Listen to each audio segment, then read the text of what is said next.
ിക്കുന്ന ഒരു വാർത്ത തന്നെയായിരുന്നു മലയാളികൾ മുഴുവൻ കേട്ടത്. മലയാളികളെ ഒരുപാട് ചിരിപ്പിച്ച് നടനായ സലീം കുമാറിന്റെ മരണ വാർത്ത അങ്ങനെയൊന്നും പെട്ടെന്ന് മറക്കാൻ മലയാളികൾക്ക് സാധിക്കില്ല. ഇന്നും ആ കുടുംബം അദ്ദേഹത്തിന്റെ വിയോഗത്തിന്റെ ദുഃഖത്തിൽ തന്നെയാണ്. എങ്ങനെയാണ് ഇത് തരണം ചെയ്യണമെന്നും അമ്മയെ എങ്ങനെ ആശ്വസിപ്പിക്കണമെന്നൊന്നും അറിയാതെ മകനായ ചന്തുവിന്റെ അവസ്ഥയും അത്രമധികം കഷ്ടത്തിൽ തന്നെയാണ്. ഒരുപാട് പ്രമുഖ സിനിമാ താരങ്ങളാണ് സലീം കുമാറിനെ അവസാനമായി ഒരു നോക്ക് കാണാൻ അദ്ദേഹത്തിന്റെ വസതിയിലേക്ക് ഇന്നലെ എത്തിയത്. മുഖ്യമന്ത്രിയായ വി ഡി സതീശൻ ഉൾപ്പെടെയുള്ളവരാണ് ഇന്നലെ സലീം കുമാറിനെ അവസാനമായി ഒരു നോക്ക് കാണാൻ എത്തുന്നത്. മാത്രമല്ല, ഈ ഒരു സമയത്ത് നടനായ ടിനി ടോം എത്തിയ വീഡിയോകളും ഏറെ വൈറലായ ഒന്ന് തന്നെയാണ്. സലീം കുമാറുമായി വളരെ അടുത്ത ആത്മബന്ധമുള്ള ഒരു വ്യക്തിയാണ് നടനായ ടിനി ടോം. സലീം കുമാറിന്റെ അരികിൽ നിന്ന് പൊട്ടിക്കരയുന്ന ടിനി ടോമിന്റെ വീഡിയോകളാണ് സമൂഹ മാധ്യമങ്ങൾ ഏറെ ശ്രദ്ധ നേടുന്നത്.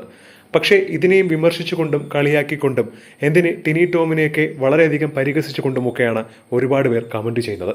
ഇതൊക്കെ കുറച്ച് ഓവറല്ലേ എന്നും ഒരുപക്ഷെ സങ്കടമൊക്കെ ഉണ്ടാവും. എന്നാൽ ടിനി ടോം കാണിക്കുന്നത് കാണുമ്പോൾ തന്നെ മനസ്സിലാകും ഇതൊക്കെ വെറും ഓവർ ആക്ടിംഗ് ആണ് എന്ന തരത്തിലാണ് ഒരുപാട് കമന്റുകൾ ടിനി ടോമിനെതിരെ വരുന്നത്. ചിലരാവട്ടെ ഇപ്പോൾ ടിനി ടോം എയറിലാണെന്നും അതുകൊണ്ട് തന്നെ ഇതൊരു പിടിവള്ളിയായി ടിനി ടോം ഉപയോഗിക്കുകയാണ് എന്നുള്ള രീതിയിലാണ് കമന്റ്. പക്ഷേ അതേസമയം അദ്ദേഹത്തിന് എത്ര വിഷമമുണ്ടെന്ന് അദ്ദേഹത്തിന് മാത്രമേ അറിയാവൂ. അദ്ദേഹത്തിന്റെ അടുത്ത സുഹൃത്ത് കൂടിയാണ് സലീം കുമാർ. ഒരുപാട് മിമിക്രി പരിപാടികളിലാണ് ഇവർ രണ്ടുപേരും ഒരുമിച്ചെത്തിയിട്ടുള്ളത്. മലയാളികൾ ഇത്രയും തരം താഴരുത് എന്ന രീതിയിലാണ് ടിനി ടോമിന് പിന്തുണയുമായി ഒരുപാട് പേർ കമന്റ് ചെയ്യുന്നത്.